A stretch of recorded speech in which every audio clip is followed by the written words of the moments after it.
po jako akawuwo. Aba LDU be bamukubye essasi mu bukyamu. Mutasiga Eriki omutuuze we Wantoni Kitega ekisangibwa mu munisipali y'e Mukono ya Wanjagidde bekikwatako kuvaayo bamuyambe ku bakalitima ba LDU abamukuba amasasi agamusesebula okugulira kati we twogerera agakaaba gakomba. Nakuba amasasi amalala abiri mu bbanga.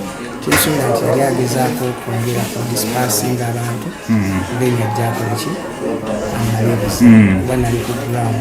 Okusinziira ku Mutasiga agamba nti yali ku dduuka ly'engaggalawo okusobola okugondera ebiragiro bya kafyu wakati w'essaawa emu ey'akawungeezi wabula abaali munda n'awulira omukozi we wabweru ng'alajjana nti mundeke nkuma mukama wange ali mu kuggalawo tugende waka wabula nga tebamuwuliriza.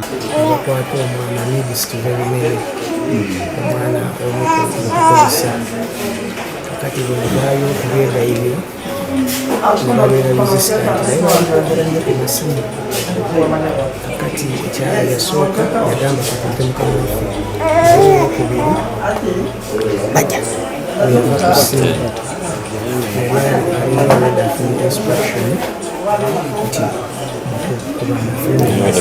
ono agamba nti bwe yafuluma alaba ogubadde abaasemberera abasirikale ba LDU ne bamulagira okuddayo mangu munda wabula bakyuka okudda mu dduuka n'awulira amasasi okumuyita mu kugulu enekyaddirira kugwa wansi. So nenjagala nze mulembere kuba nze yakusuuse era nze nveewo ntambule nti I let it go.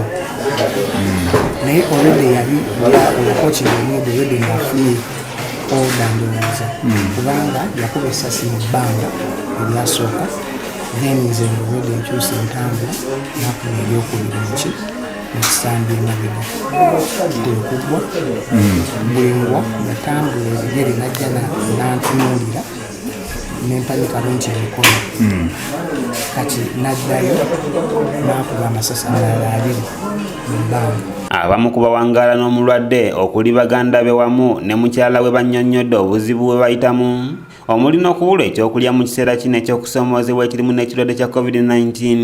Ate bwe twatuuka ku poliisi nga tugezaako okulondoola ki ekimukubisizza amasasi bagezaako okukwekereza lipooti entuufu. Bwe bagamba nti yalwanye n'aba LDU olw'ekatosi wano si kituufu. Abantu kye bagamba nti yalwanye nabo yabadde ajjamu ebisumuluzo mu piki ye. Aba LDU be bamukubye essasi mu bukyamu kubanga yabadde ataasa mukozi we obutamutwala.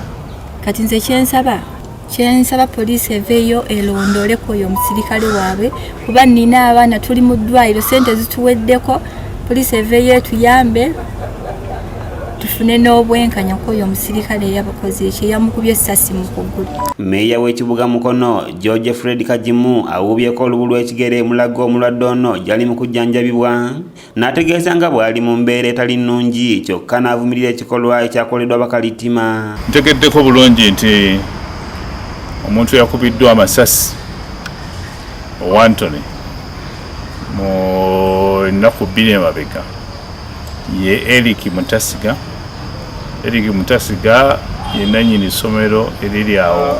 Kajimu ategeezeza nga bw'agenda okuyambako abooluganda lw'omulwadde okugoberera ensonga eno paka ng'obwenkanya bulabise. Pulezidenti yabagamba nti mu mbeera eno omuntu yenna mumukwate family but legally.